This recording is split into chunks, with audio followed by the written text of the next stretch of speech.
Rizzo, everything okay? Yeah, good. Good. Emmanuel.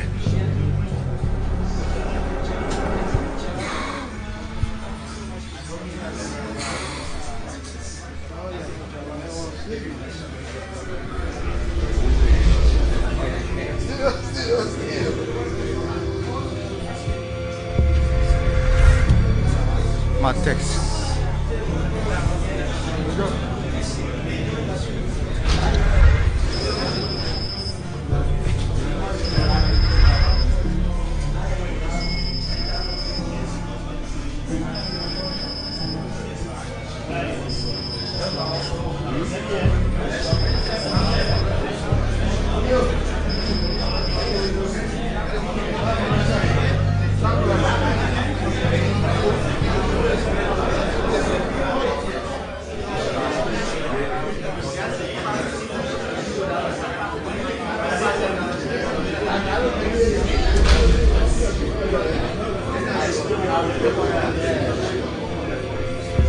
Getting it?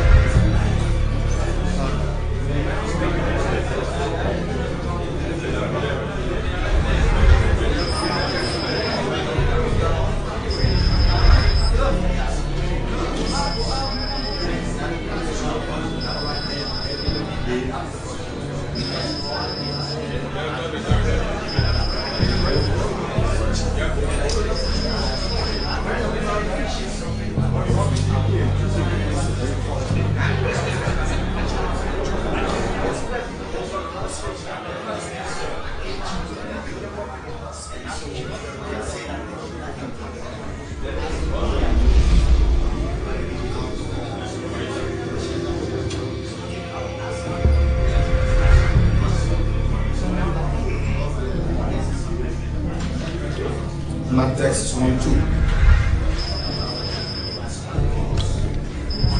My text 1-2. My test 1-2.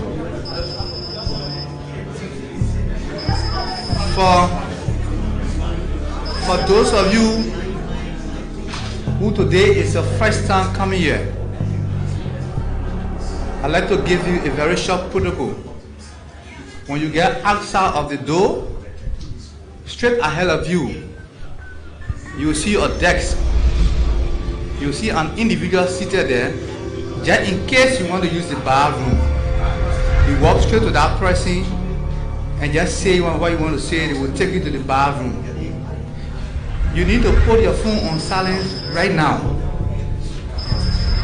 You need to put your phone on silence right now.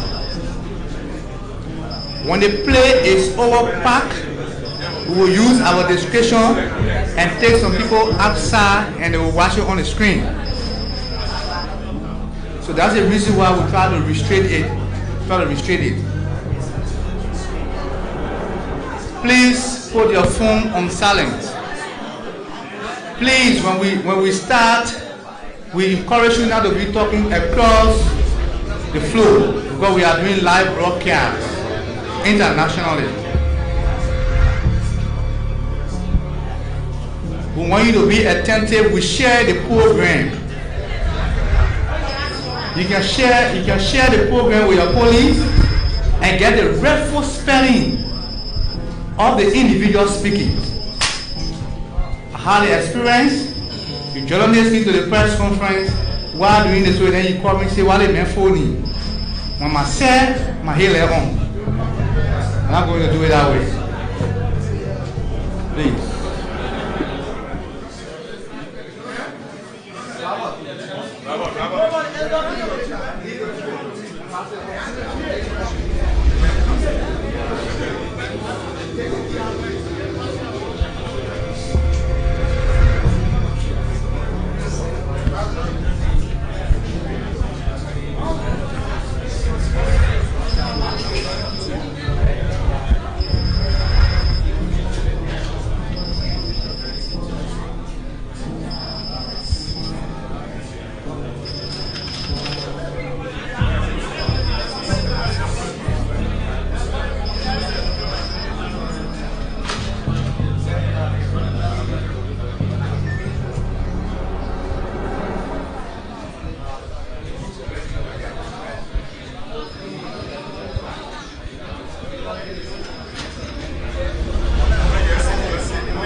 Good evening, ladies and gentlemen.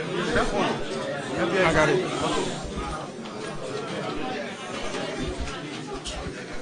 Let's have some quietude, please. Good evening, ladies and gentlemen of the media. If you are having a private conversation, I appeal to you once again. Please allow us to have this thing happen in real time. Ladies and gentlemen of the press, on behalf, is this working? Okay.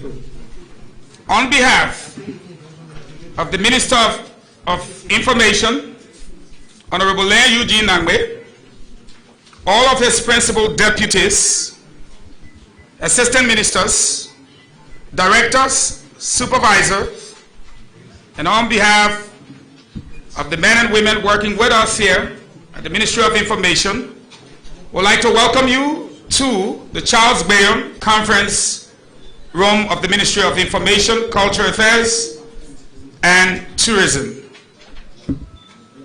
Ladies and gentlemen, time has been much spent on why we are here today. Today, I'd like to recognize the presence of the Presidential Investigative Team headed by Honorable Charles Gibson.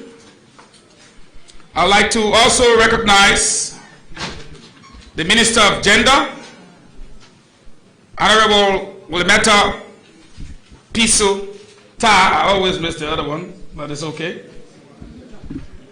Other officials of government here present. Without much ado, we'd like to inform you that we are here purposely, and again I repeat, purposely, to have an executive summary or a report, if you like, in the form of an executive summary on the $16 billion saga that the President ordered the investigation for. Today's press briefing will be addressed, again like I said, by the Presidential Investigative Team that was formulated to investigate the alleged 16 billion saga. The government, through the Presidential Investigative Team, will provide an executive summary report on the alleged $16 billion. Also, like I said in attendance, I made that clear, it's the Honorable Minister of Gender. The reason being, at least we got one lady up here, so it's not against or for masculinity or feminism.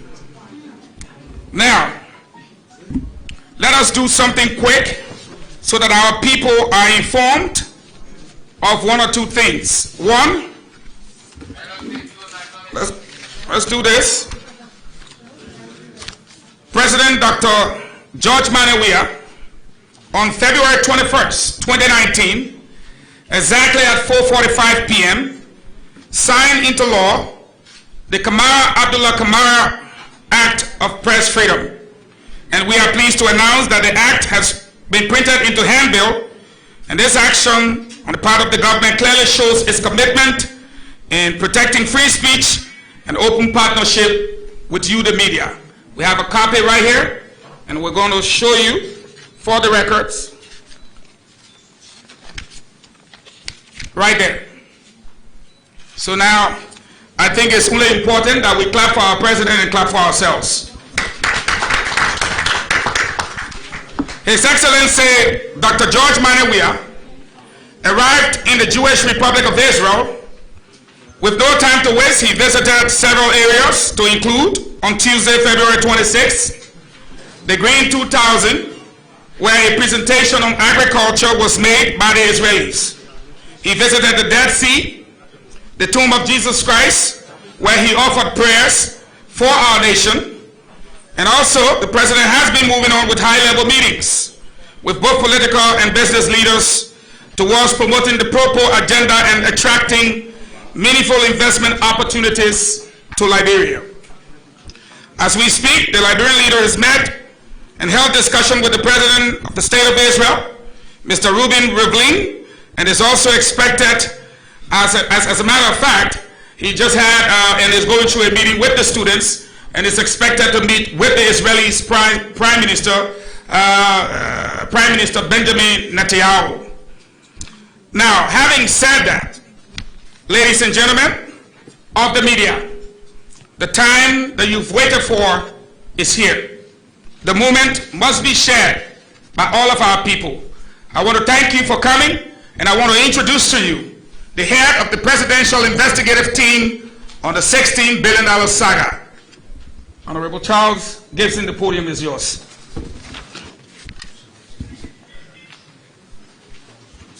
Thank you, Mr. Minister. You didn't forget to state the middle name of Minister Tar, but I always like to give my middle name because I've been accused and identified in the press, especially these few days, with Councillor Charles H. Gibson. But I'm Charles J.L. Gibson. Our platform guests, government officials present, the press, our listeners and viewers from Liberia and all around the world, members of the Presidential Investigation Team Technical Committee, either here right now or at your various offices. Ladies and gentlemen,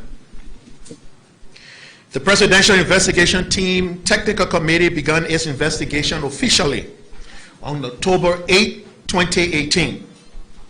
The Technical Committee comprised professionals in various academia, in government, from the Liberia Anti-Corruption Commission, the Liberia National Police, the Financial Intelligence Unit, and the National Security Agency. The Liberian Bar Association assisted the committee by seconding a legal attaché. The first order of business was to request documents and interview perceived people of interest. During this process, the investigation interviewed 78 persons, to include Madam Ellen Johnson Sirleaf, former president of Liberia, past and present government officials and ministers, past and present members of the Board of Directors of the Central Bank of Liberia, past and present executives and employees of Central Bank of Liberia, members of the business community, journalists, and ordinary citizens.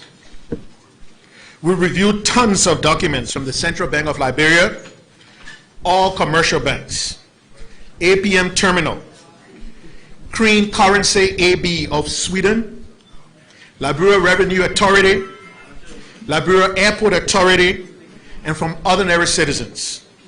Similarly, the PIT received statements from almost all who were interviewed and have in their possession voice and video recordings of each and every interview. Today, we have come to give you an executive summary, key findings.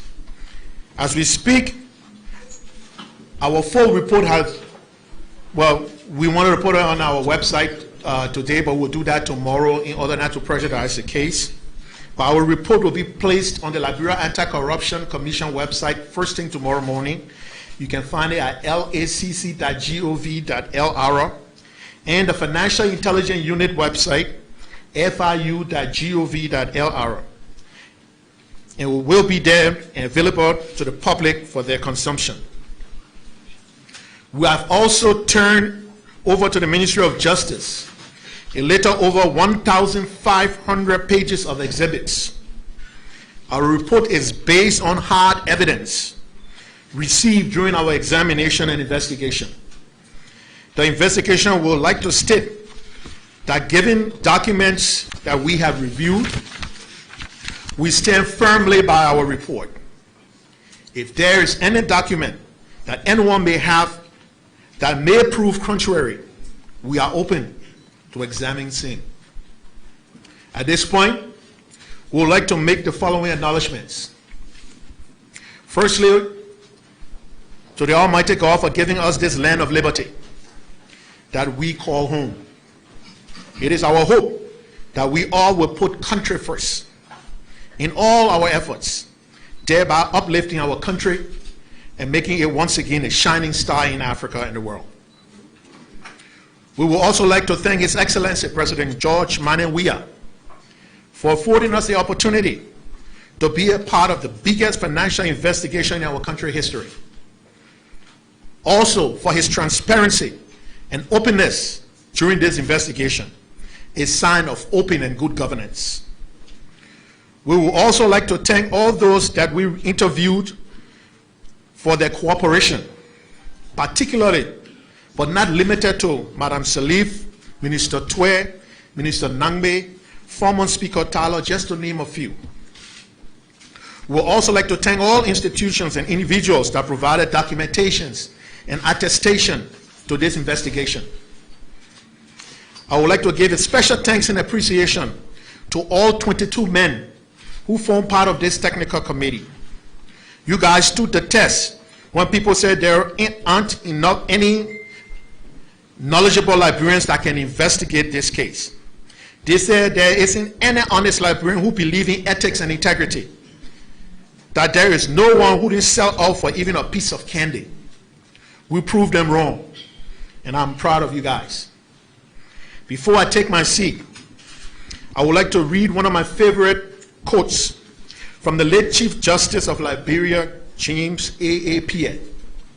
And he said, "I, for my humble self, which only, and I shall work for that day when the shadow shall cross my path, and my dying hand shall drop the working tools of life, that it might be said of me, he was a patriot, loyal to his country and to its constituted authority, who was devoted to his duties and who loved his fellow citizens." Thank you. At this time, I will call on our head of our secretariat, Honorable Alex Coffey from the FIU, who's going to give you an abridged report. And the detailed report, all 56 pages, will be available on these websites on tomorrow. Mr. Coffey, thank you very much. All right. Alex Coffey is now coming in, and that was Charles J.L. Gibson, Chairman, Presidential Investigative Team. Thank you, Chairman Gibson. The investigation, so welcome, sir. Brooklyn. So the pages are thick here, so we need some space. But let me add my voice and standing on the existing protocol by saluting the guests here, especially my friend, Reverend Dr. Larry Buple, Minister Archibald, who I just called Archibald, right? And then Minister Fargon, my friend, and our dynamic 100 and 102, and our dynamic 117 or what? 111.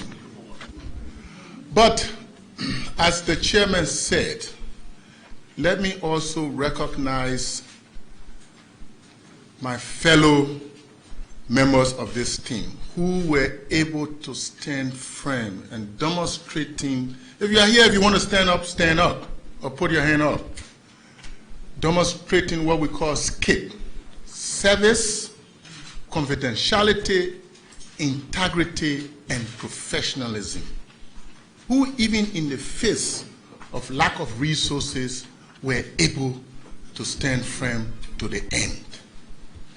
Let me congratulate you, men. Now,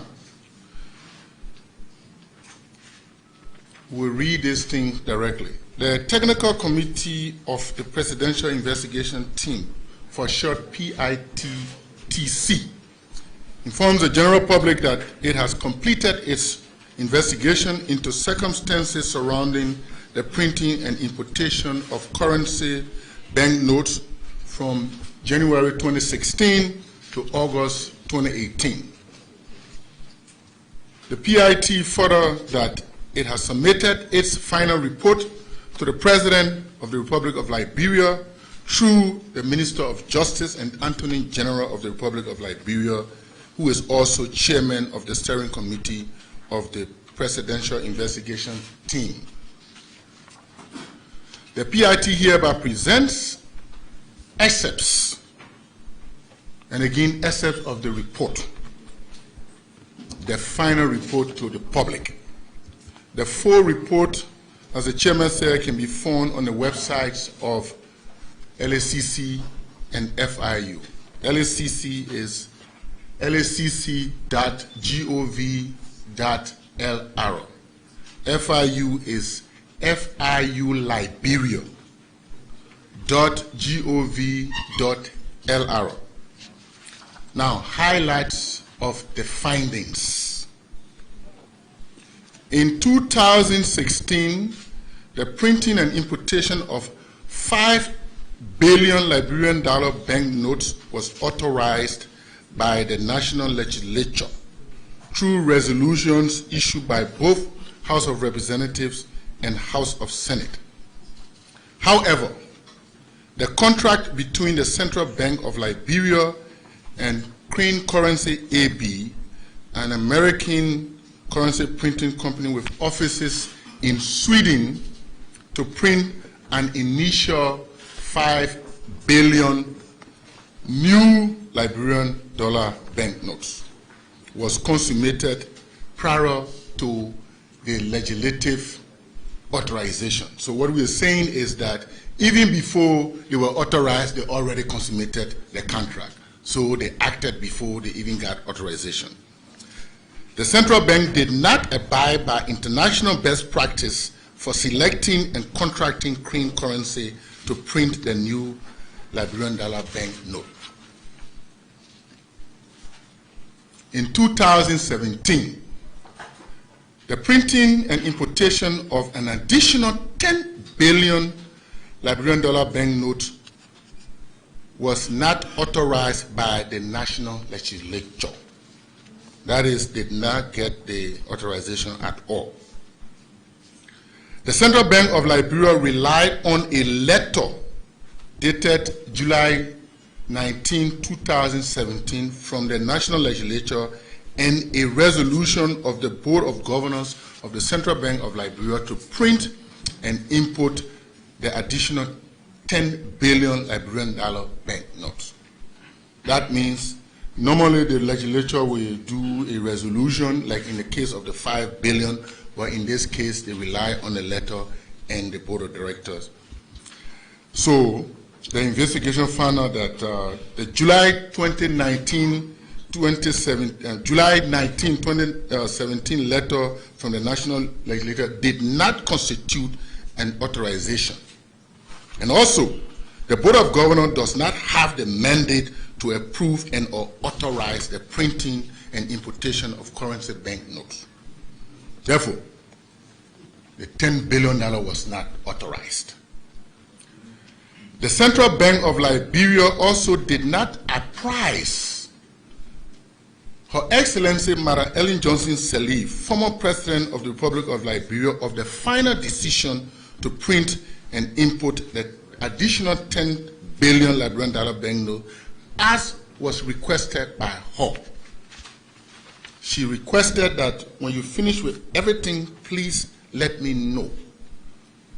But unfortunately, she was not the prize.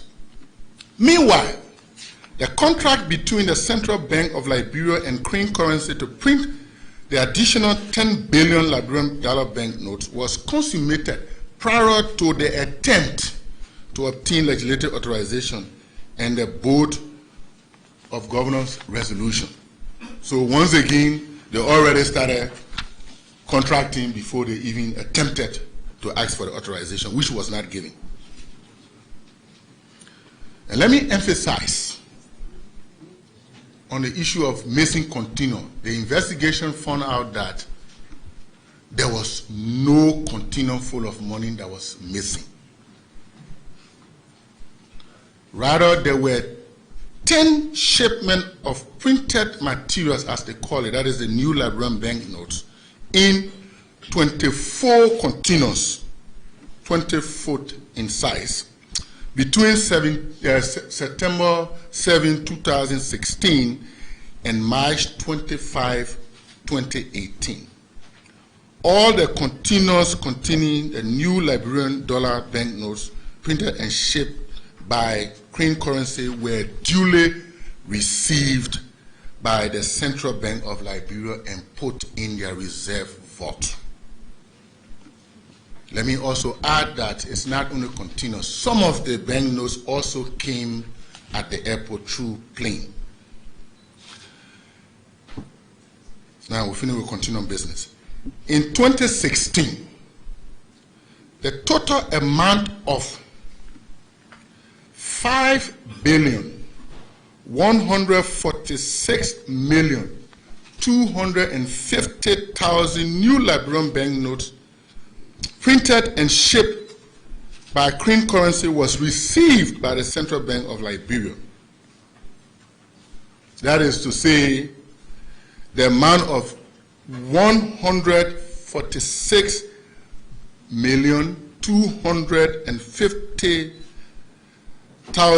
Liberian dollar banknotes were printed in excess of the 5 billion authorized by the national legislature and contracted for by the Central Bank of Liberia.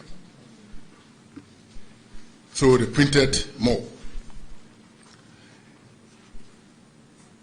In 2016, the contract between the Central Bank of Liberia and Crane Currency to print the 5 billion Liberian dollar banknotes was valued at 5,210,000 United States dollar. However, the Central Bank of Liberia paid Crane Currency a total of 5,611,469 US dollar and 58 cents instead of the contracted amount of 5,210,000 United States dollar, resulting into an overpayment of US $401,469.58. This overpayment was not authorized by the national legislature and was paid outside the terms and conditions of the contract. The Central Bank of Liberia did not provide any amendment to the contract or any document to justify the overpayment. In 2017 and 2018, the total amount of 10,359,750,000 Liberian dollar banknote printed and shipped by Crane Currency was received by the Central Bank of Liberia. The amount of 359,750,000 Liberian dollar banknote was printed in excess of the 10 billion Liberian dollar banknote contracted for by the Central Bank of Liberia.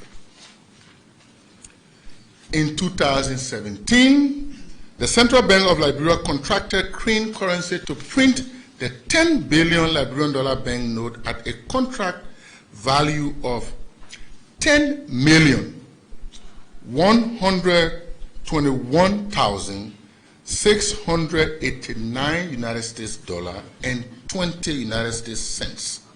However, the Central Bank of Liberia paid Crane Currency a total of United States $10,555,587.34 instead of the contracted amount of $10,121,689.20, resulting again into an overpayment of $433,898 United States dollar and 14 cents. This overpayment, once again, was not authorized by the national legislature and was paid outside the terms and conditions of the contract. The Central Bank of Liberia did not provide any amendment to the contract or any document to justify the overpayment.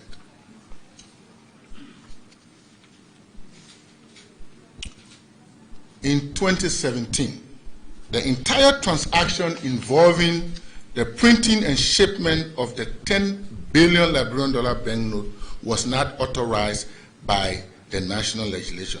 As such, the total cost of US $10,555,587.34 incurred by the Central Bank of Liberia for the printing of the total of Liberian dollar 10,359,750,000 was also not authorized. So what is not done legally is not done at all. So therefore, the total amount that was paid was not correct. Now, let me emphasize again that the central bank did receive and place in their vault a total of 15,506,000,000 Liberian dollar banknote. Though the Central Bank of Liberia reported 15,506,000,000 Liberian dollar banknote as the total amount printed and shipped by Crane Currency and received by the Central Bank of Liberia between July 2016 and April 2018, the investigation's analysis of the packing list submitted by the Central Bank of Liberia revealed that the amount of 18,151,000,000 Liberian dollar banknote was printed and shipped by Crane Currency. This leaves a variance of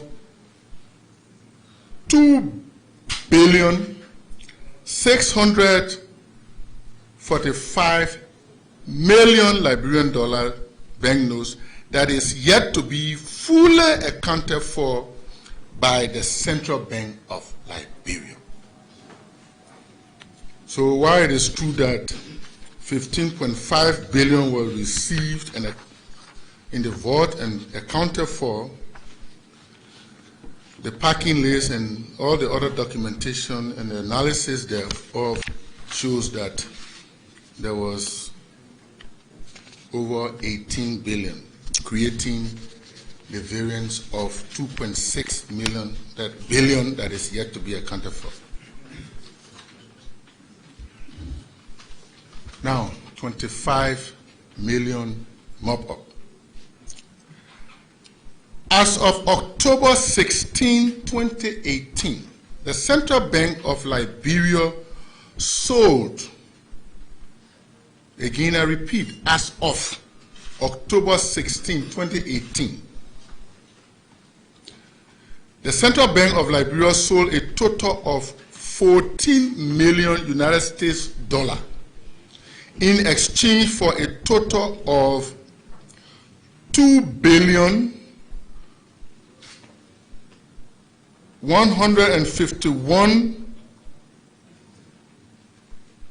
million 363 $898 Liberian dollar between the periods July 17, 2018 to September 18, 2018. The technical team of the Economic Management Team, TEMT,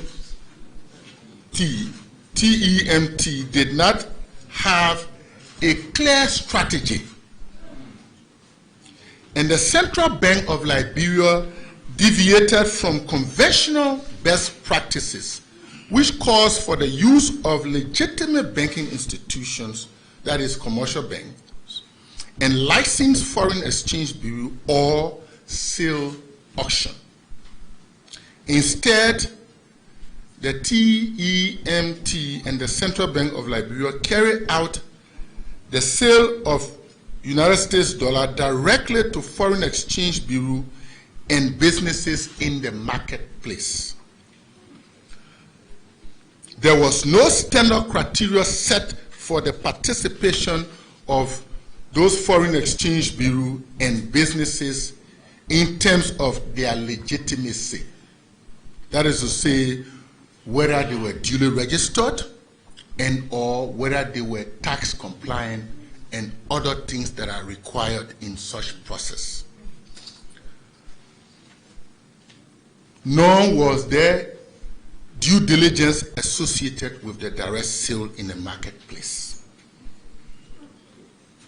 In addition to that, the principle of know your customer, in short KYC, was not observed throughout the mop-up exercise.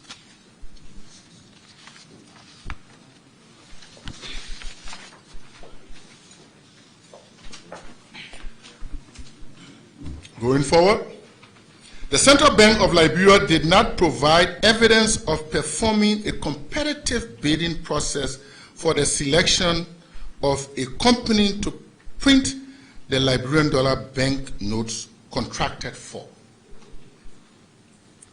Though exempted from the Public Procurement Concession Act of 2005, Section 1(3)(b) for procurement related to the production of currency or coins, does not negate the fact that the Central Bank of Liberia should observe international best practice in selecting a printer for the printing of Liberian banknotes, as well as its own internal processes. Now, we get to the highlights of the recommendations. Those were the findings. Now we get to the recommendations. Given the many discrepancies as to the total and actual amount of new Liberian dollar banknote printed, shipped and received by the Central Bank of Liberia, thereby creating doubts as to the total amount of Liberian dollar banknote in circulation, as well as the negative impact said discrepancies are having on the economy, the investigation recommends the demonetization of the current Liberian dollar banknote, both the new ones and the legacy banknote, to be demonetized. That's the recommendation of the investigation.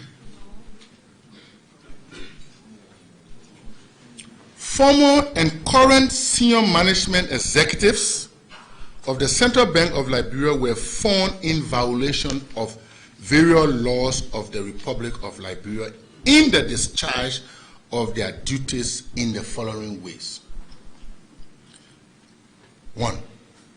Endorsing the printing of the extra 146,250,000 Liberian dollar banknote above the approved amount of 5 billion Liberian dollar banknote, and thereby incurring an extra cost of 401,469 United States dollar and 58 cents without authorization from the Liberian legislature.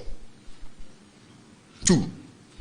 Endorsing the printing of 359,750,000 Liberian dollar banknote above the contracted amount of 10 billion Liberian dollar banknote, and thereby incurring an extra cost of 433,898 United States dollar and 14 cents without authorization from the Liberian legislature.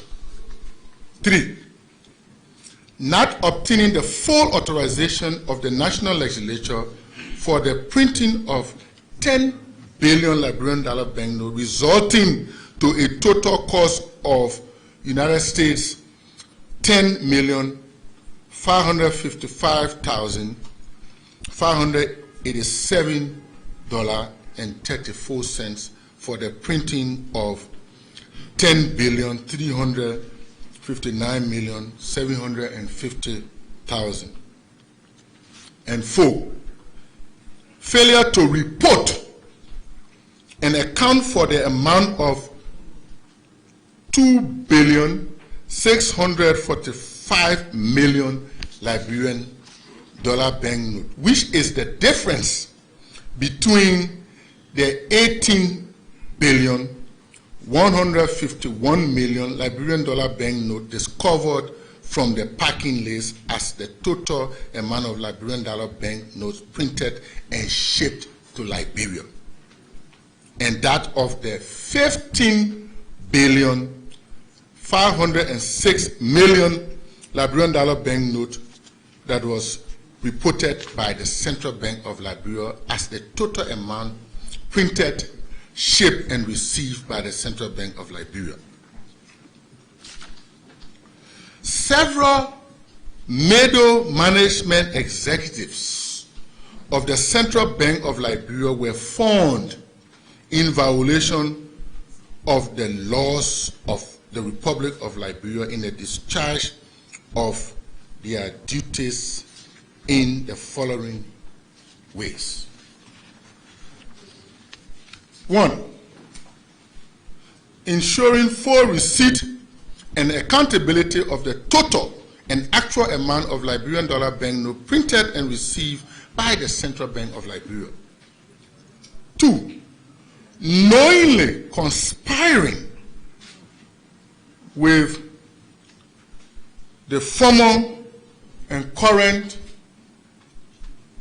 senior management executive mentioned earlier of the Central Bank of Liberia to conceal the true nature of the total and actual amount of Liberian dollar banknotes printed and received by the Central Bank of Liberia. And 3, criminally doctoring or fixing reports understating the full and actual amount printed and received by the Central Bank of Liberia.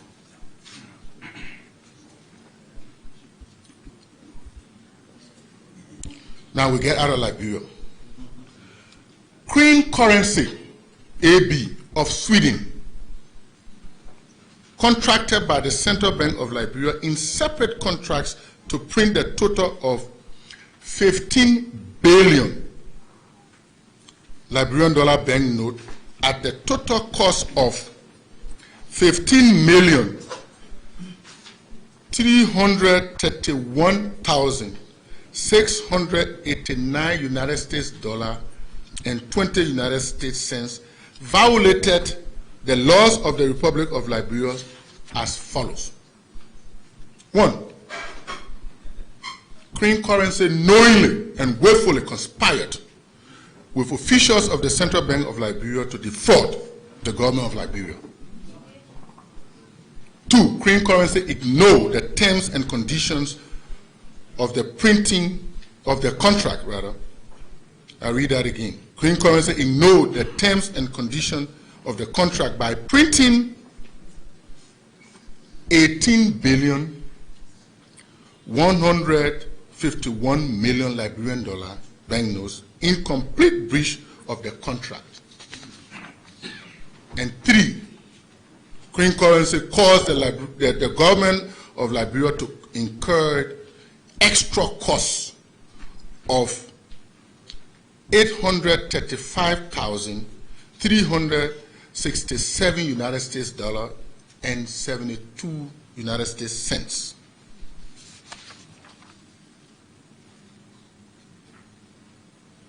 $25 million. Given the many discrepancies noted in the manner in which the mop-up exercise was conducted in relation to the infusion of the 25 million United States dollar into the Liberian economy,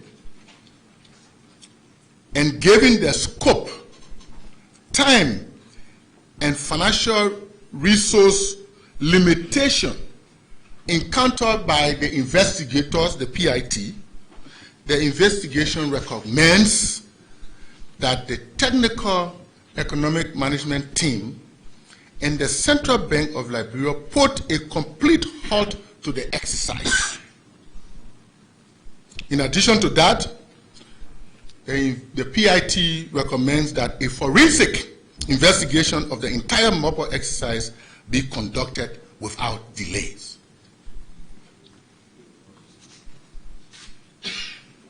Also, given the many discrepancies observed during the investigation in relation to the operations of the Central Bank of Liberia in executing its statutory mandate, there is a need to review the standard operational procedures, banking supervision, and internal controls of the Central Bank to curb the possibility of abuse of the money supply of our nation, as well as enhancing efficiency and productivity. And to further protect our currency banknotes that is in reserve, the Central Bank of Liberia should consider discontinuing the use of the vault at the XY National Housing and Saving Bank down Waterside. Thank you for listening to me. Ladies and gentlemen of the media, you heard the report, and you and I may be aware by now of what has happened. The determination with respect to other measures to be taken by government should be highlighted here. Therefore, with that said, we'll take no more than 8 questions. We'll ask the journalists to come forward, introduce yourselves, state the institutions you work for, and ask the relevant questions. I will moderate from here myself.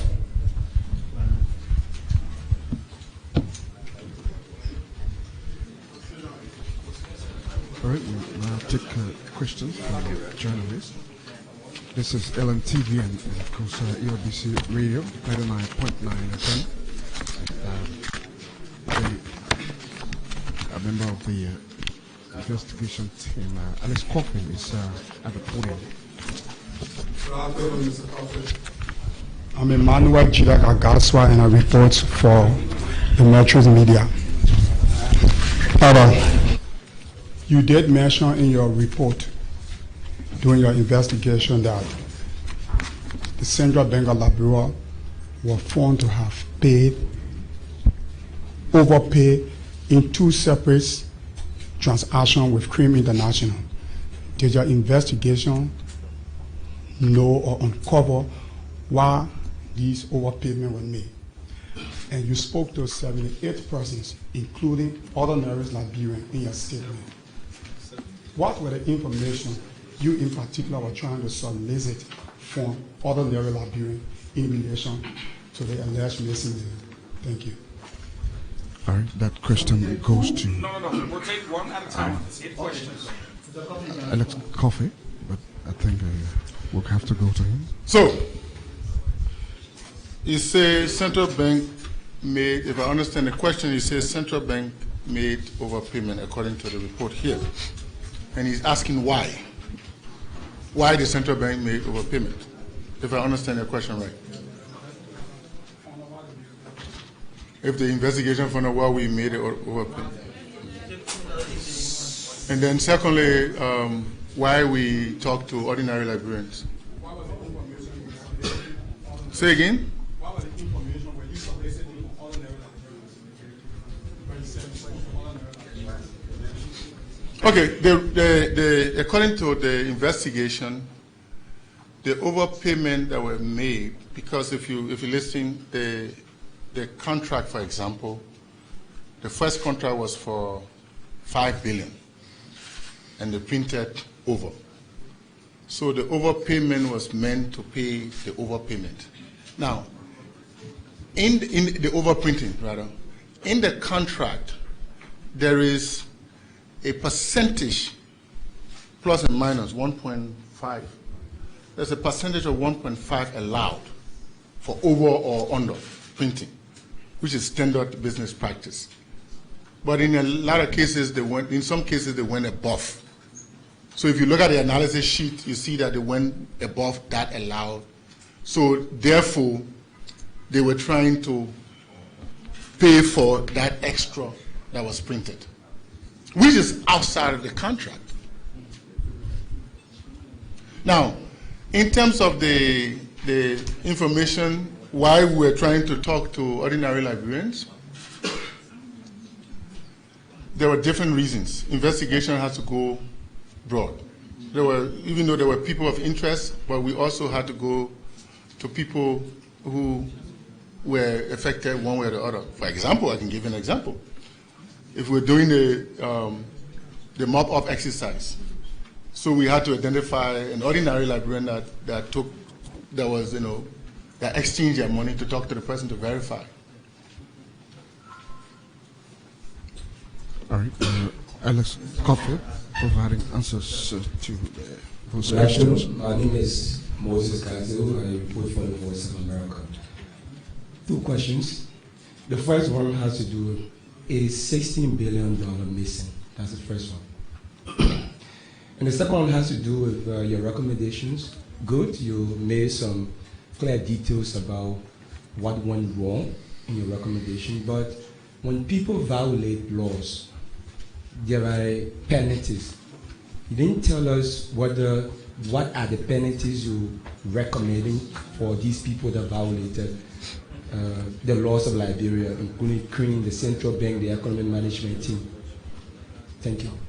Moses Gazawa for the VOA with that question, and we will still continue. First question, it says, is 16 billion missing?